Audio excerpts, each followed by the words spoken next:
Hello everyone, welcome back to my YouTube channel. If you're new to my channel, I'm Lizzie. Please hit the subscribe button. So, I've not posted in a while, and do you know what? It's because, I can't even say I've been busy because I've not been busy. I've just not ended up making a video. I've just been so lazy. Last week I had such a lazy week. I've been feeling so tired. So I just wanted to come on and say hi and catch up with you guys. First thing first, pregnancy. Like I've just been saying, I'm so tired. And obviously you all know that I need to go for a diabetes test. That is actually on Tuesday. It's Wednesday today, it's Tuesday. So, I don't know if it's that or just general pregnancy tiredness, but I am feeling exhausted.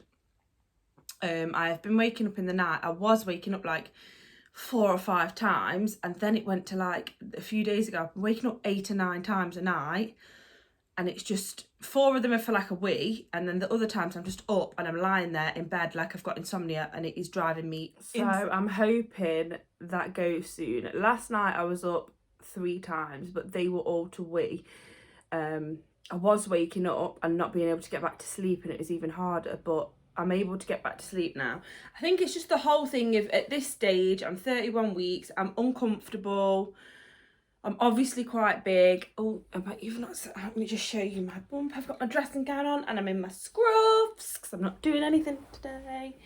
So I am getting rather big, guys. Okay? As you can see, it is huge. So trying to sleep is uncomfortable, and I still use my maternity pillow, and I put my pillow in between my legs, everything that people say, but I'm just still not comfy. And my skin is really itchy at the minute because it's stretching, it's itching.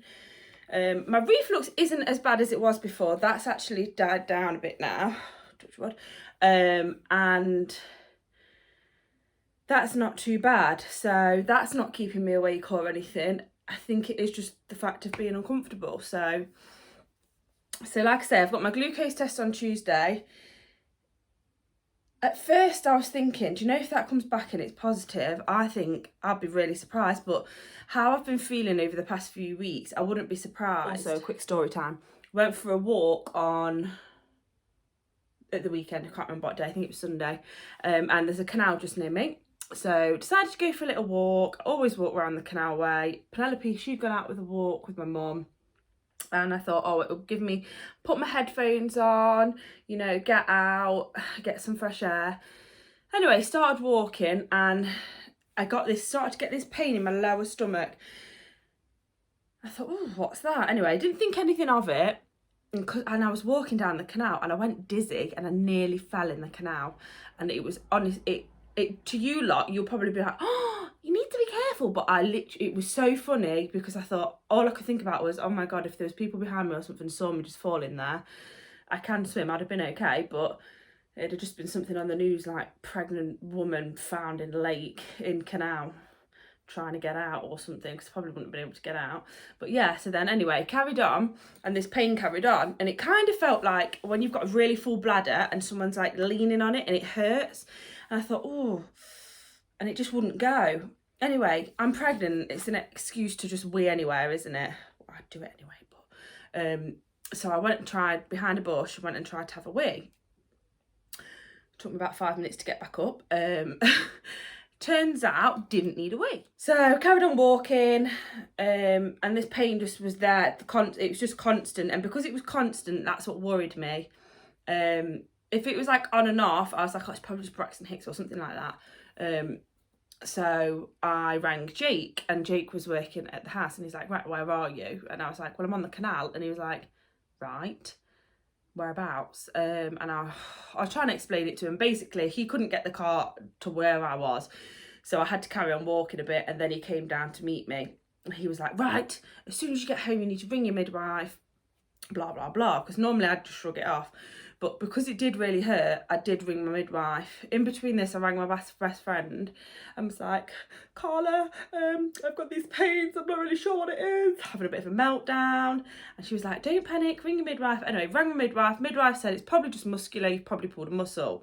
But it didn't feel to me like it was muscular at all. Take some paracetamol and it will calm down, and you know, it should die off. I was like, oh, okay, right. So all in all, I must have had the pain for about an hour and 45 minutes, and I still don't know what it is. I still don't think it was muscular.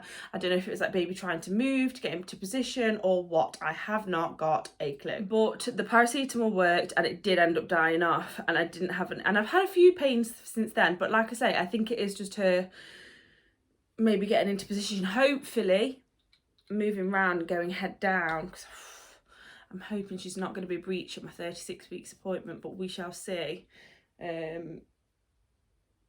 So yeah, so that day was a bit scary. I actually thought I maybe was going into labour, and I was like, Jake, I think this could be labour. And he was like, oh, Jesus Christ, not now.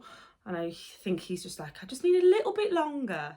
So yeah, all we've basically been doing for the whole of this lockdown so far is walking, baking, walking, baking, walking and baking.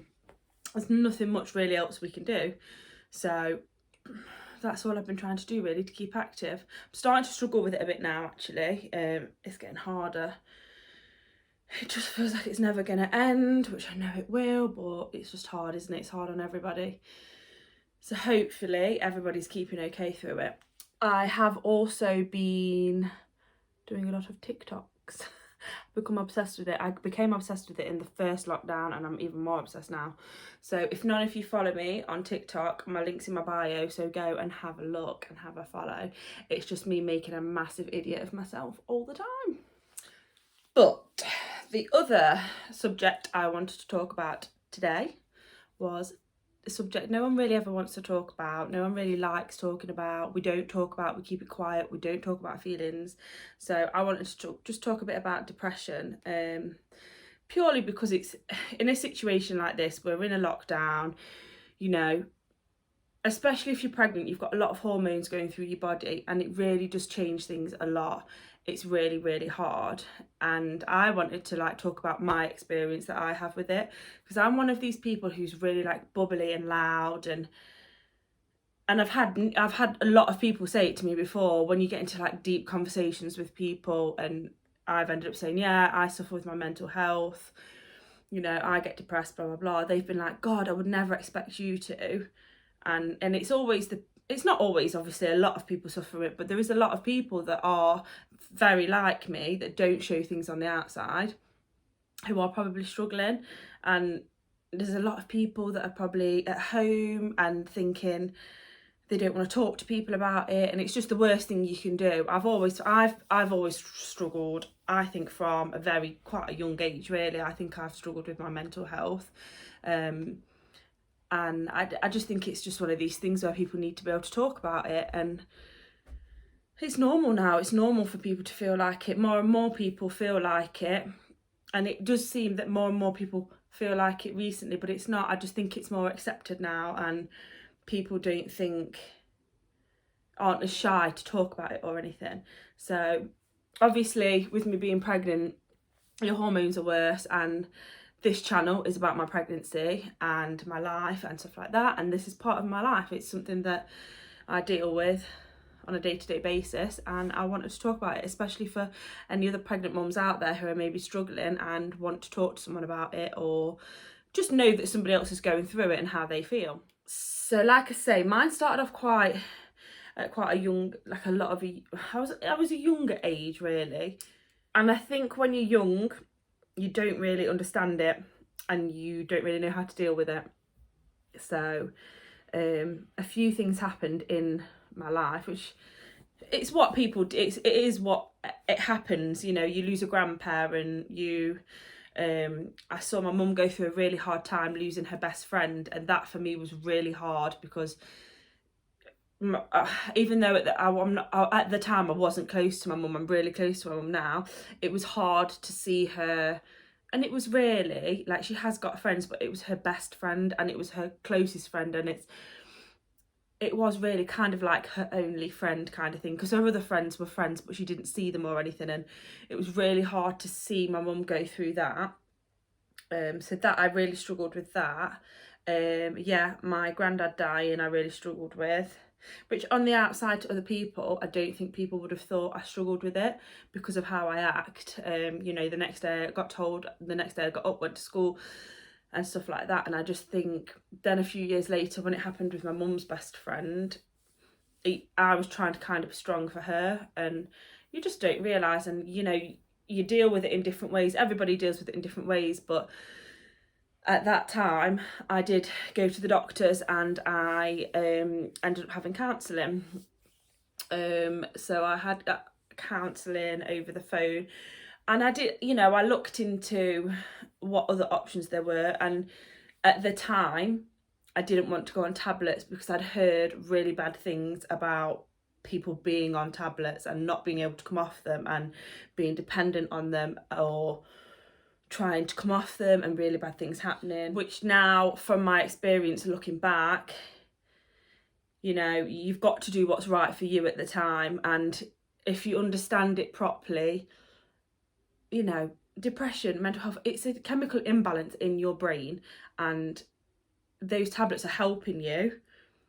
And as long as you're not going to try and come off them on your own, if they're, you know, you have to talk to your doctor about stuff like that, and you have to come off them very slowly and, you know, bit by bit. And some people might not ever come off them, but it's just different on how different people deal with things. So yeah, so I had a bit of counselling. I then stopped that and did it over the phone for a little bit, but then I stopped that. And then a few years later, the times I was worse is when I had breakups and stuff. I ended up, I didn't feel down because the relationship had ended, not in a bad way, but it was, for me, it was more the feeling of feeling lonely and being on your own.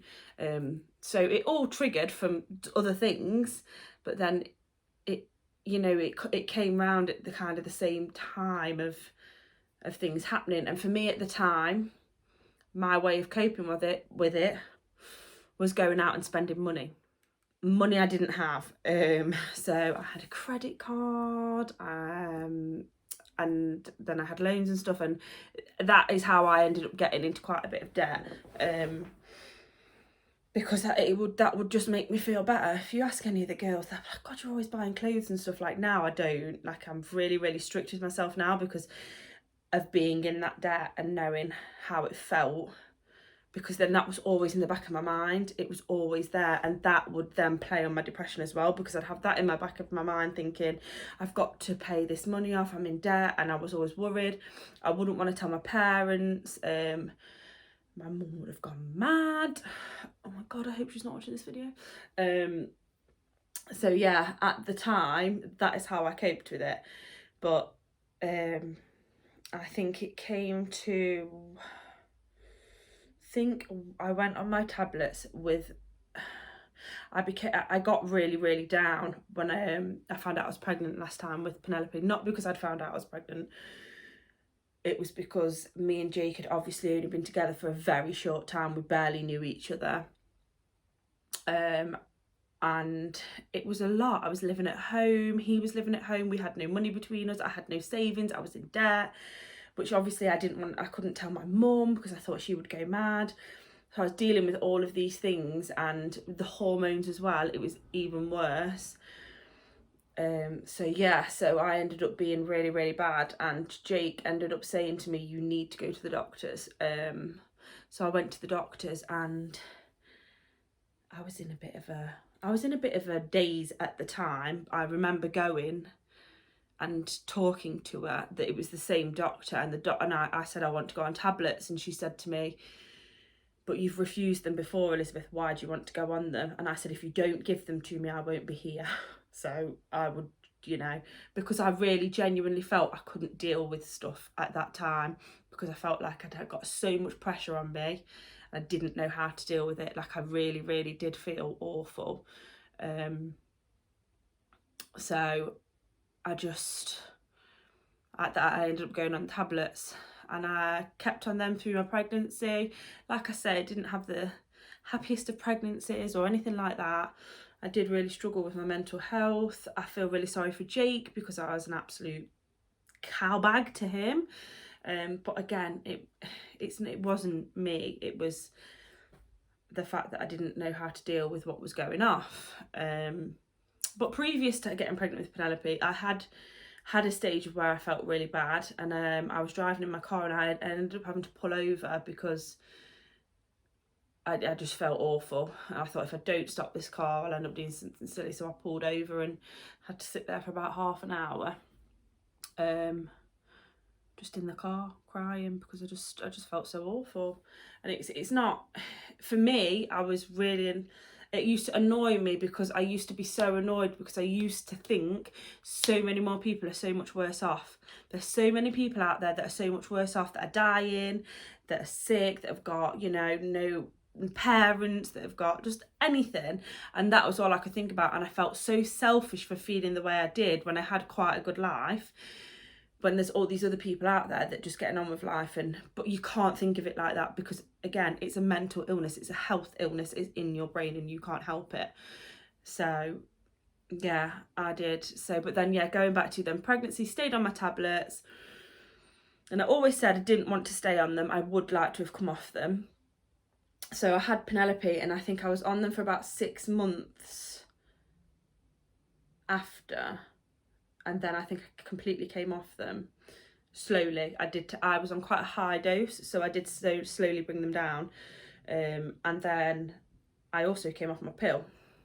Not because I wanted another baby. I mean, I would have had another baby at the time, but I didn't want the hormones in my body. I wanted everything out just to see how I felt. And before I was pregnant, I was doing a lot of gym training in the gym, and I found that really good for my mental health. So that is the kind of thing that, I say I've carried on, but after Penelope, I put some pie on. I was so fat, but it was just like that. You don't have the time when you've got a newborn to go to the gym constantly and do all these things, and it's too hard, especially with your hormones in your body.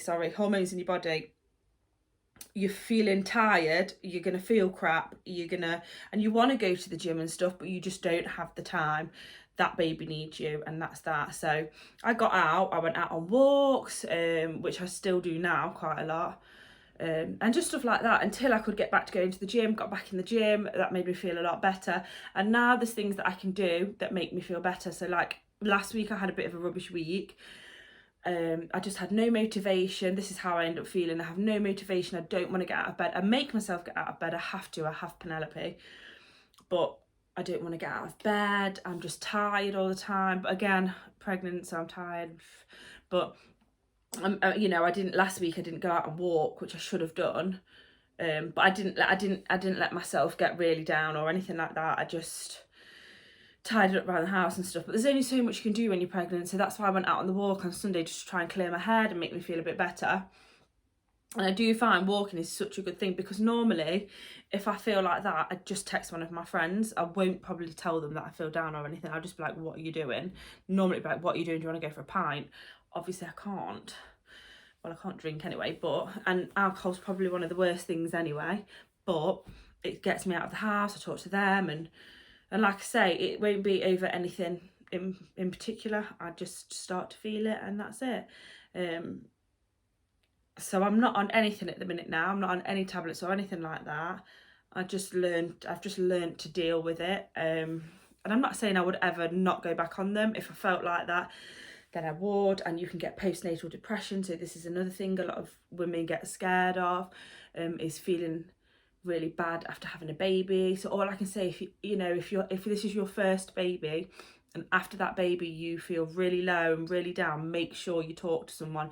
It is the most important thing to do, is talk to someone, because I got it a little bit because I was at home, and at that time I don't think really, I think one of the girls had a baby, but she worked and I didn't have really anybody to go out and do stuff with or anything like that. Oh, sorry, she's kicking me. I didn't have anybody to go out and do stuff with, so you end up being in the four walls, and that can be awful. That really can be. I think that's last week why I felt really bad, because just being in four walls. And I've got Penelope here, but it is a hard thing, isn't it, when you've got, I'm going to have 2 of them soon, but when you've got a child and you can't entertain them and you feel sorry for them because you don't know what to do with them. And yeah, so it is a hard thing, but 100% I would say people need to talk about it. And, you know, I've got friends that suffer with mental health, and the more you talk about it, the better. So some people don't and some people do, but it is one of those things where people really just don't want to talk about it, and they have to. But that's why I wanted to make this video, because just a lot of people would probably never think that I would have suffered with mental health or depression or anything like that, and I do quite regularly get down, and it's not a nice feeling. But like I say, I deal with it a lot better now than I did before, and I know what I can do to make myself feel better. So it's one of those things. But yeah, I do say talk to people. I struggle though, because I've got one friend who will say to me, I know when you feel down because you're really quiet, you won't message, and I'll message you and your messages will be quite short and stuff, and she just knows me like that. But it's just one of them things. I have to deal with it myself. Jake has to probably just take a load of crap off me, which is not nice, but he knows how I get, so it's not too bad. But it's just one of those things that people need to talk about it, and people need to tell each other when they feel like it, so you can help each other.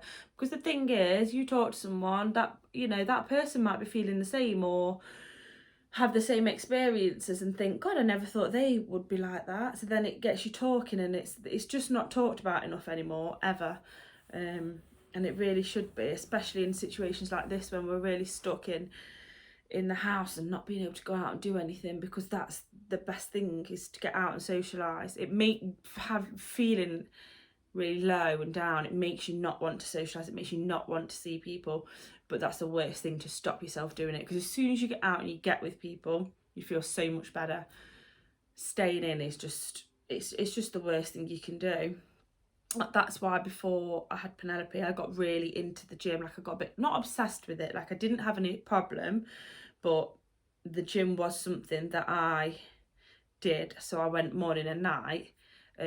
But that was in my plan, my training plan. That wasn't because I was obsessed with it, but I did get a little bit like, oh God, but I got obsessed because I loved it, not because of how I looked. It wasn't, oh, I'm obsessed because I don't want to put weight on, or I'm obsessed because I want to look like this. And do you know, it wasn't a problem like that. I was obsessed with it because I just loved doing it. Like, I loved training. So I don't think I'll ever get back to that now, but yeah. So that is the main thing I would say that's good for mental health. Exercise and socialise with people and talk to people, because that's the only way you're going to make yourself feel better. But if there's anybody who's watching this or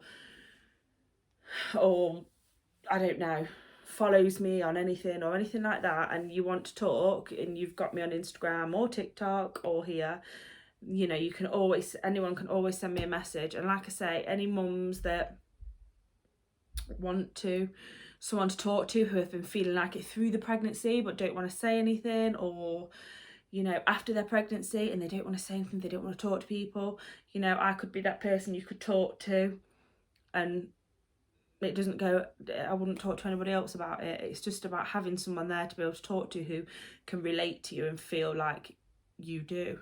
Because for me, that was one of the things, is talking to someone who I knew felt the same, and I didn't have to explain myself too much. It was just, I knew that they knew how I felt because they'd felt like it too. But yeah, I'm rambling now. So yeah, I just wanted to like let you all know you're not on your own. So yeah, that is my little story, and I just want people to be a little bit more aware about it. So guys, if anyone's down or anything, try and keep positive. But like I say, I'm always only a social media site away. That's good, isn't it? So yeah, message me or anything like that. But other than that, my next video I will be doing, I have had some new I bought some new things. I'll be doing my baby bag, the video about my baby bag, what I'm putting in my baby bag, which I did pack on Sunday because I crapped myself thinking I was in labour. Turns out I wasn't. So I'm going to be doing that, which I've bought some new things for. Yeah, and just showing you the new things I've bought. Bras, I've found some really good bras. I've been looking for some for ages and I found some really good bras. So that is going to be my next video, which will be up soon. I did do you all a dead cute video of Penelope. We were doing just a day in the life of us in lockdown, and we did, like, we cooked spaghetti bolognese, we did a cake. It was all really cute, and I went to go and put the whole video together and edit it, and I was watching the videos, and then halfway through they went to slow-mo, and I don't know why, and I couldn't reverse it to get out of slow-mo. So that whole video that I took all day, my bingo wings, I couldn't flip and put on, so I was really annoyed. So that was meant to be my video for last week, didn't have it, so that was rubbish. But you know how I told you she was being a bit of a nightmare? I've been getting video clips of her having tantrums and being a bit of a knob each day or every 2 days or whenever she's being like it. I'm trying to secretly video her, and I'm going to put them all together and show you. But to be fair, I think it is this lockdown. I think she's struggling with this lockdown now. You can't do anything. Like today, it's raining outside. It's rubbish. You can't do anything. Can't even go on a walk. So it's awful. So we've made some flapjack. Done a TikTok. Yeah, made some flapjack, and that's it really. There's nothing else you can do. It's just waiting for Jake to come home. Then he comes home, plays on his game, and I just sit there in bed like, what a day. I'm just hoping it gets better. Numbers are getting higher, but hopefully they'll start to come down soon with this vaccine getting out, because I just want people to be able to meet Delilah when she comes out. And that is for me one of the things that I'm really going to struggle with. Like, obviously my mum will 100% still come because she is my birthing partner, and I'm going to need help when Jake goes back to work. The first 2 weeks are okay when he's off, but after that, but other than that, I'm gonna struggle because my friends and stuff and my other family, it sounds bad, but I don't want people around her. Not to start with, when she's that young, I don't want people around her and her to get COVID.